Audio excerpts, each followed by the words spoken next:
At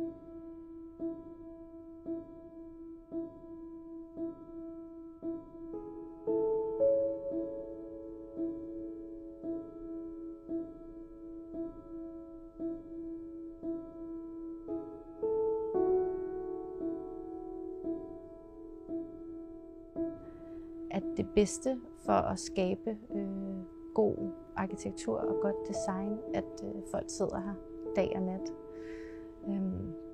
Og så har vi indført sådan noget, som hedder en X-day, hvor folk har en hel dag til at lave lige, hvad de har lyst til. En dag om måneden, hvor at man kan gå ud og støbe, man kan se udstillinger, man kan lære et nyt 3D-program, eller sådan set, hvad man har lyst til, så præsenterer man det for tegnestuen. Så udover at have den her X-day, så laver vi også nogle Monday morning meetings, hvor at teamsene eller den enkelte person præsenterer noget, der interesserer dem. Og det kan være alt fra kultur til politik, til et nyt håndtag, der er blevet støbt, eller en af vores snedkere, som har gået ud på værkstedet og arbejdet med træ på en særlig måde. Vi arbejder sammen, vi samarbejder, og det er også sådan, vi gerne vil med vores kunder.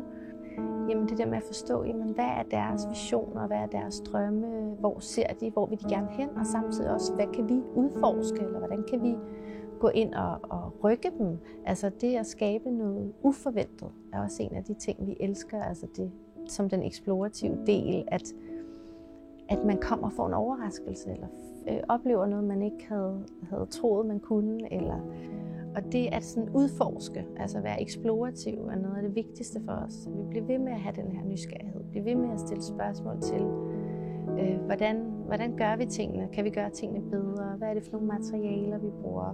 Hvordan ser vi os selv som ansvarsfulde? Hvordan forholder vi os til bæredygtighed? Og bæredygtighed er jo også kulturen, arbejdskulturen, lige så vigtig som hvad for nogle materialer man bruger, eller hvor man får ting produceret, at man har et godt miljø, hvor folk er glade. Og for os er det vigtigste, at man kommer, og når man går herfra, så har man lavet noget, man er stolt af, og glæder sig til næste dag.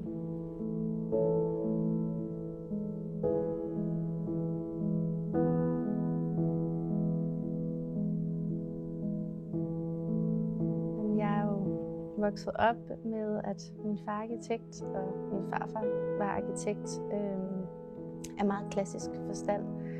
Og jeg tænkte egentlig selv, at som barn ville jeg gerne være arkitekt, og da jeg så blev ældre, så tænkte jeg, men det skal jeg ikke, fordi jeg skal ikke gøre det samme som min far. Så det var sådan mere lidt i modstand, og indtil det gik op for mig, at det var det, jeg brændte for, og det jeg gerne ville. Min farfar, han døde det år, jeg blev født, så jeg har aldrig kendt ham og har skulle lære ham at kende gennem hans designs og hans møbler.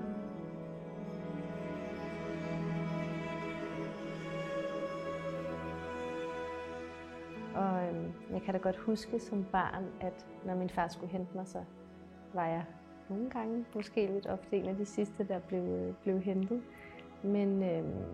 Men han værnede også meget om familien, så vi spiste stort set altid middagsmad sammen. Han kørte mig i skole, han var med til at lave madpakke til mig, og så de var meget lige omkring familielivet og hjemmet.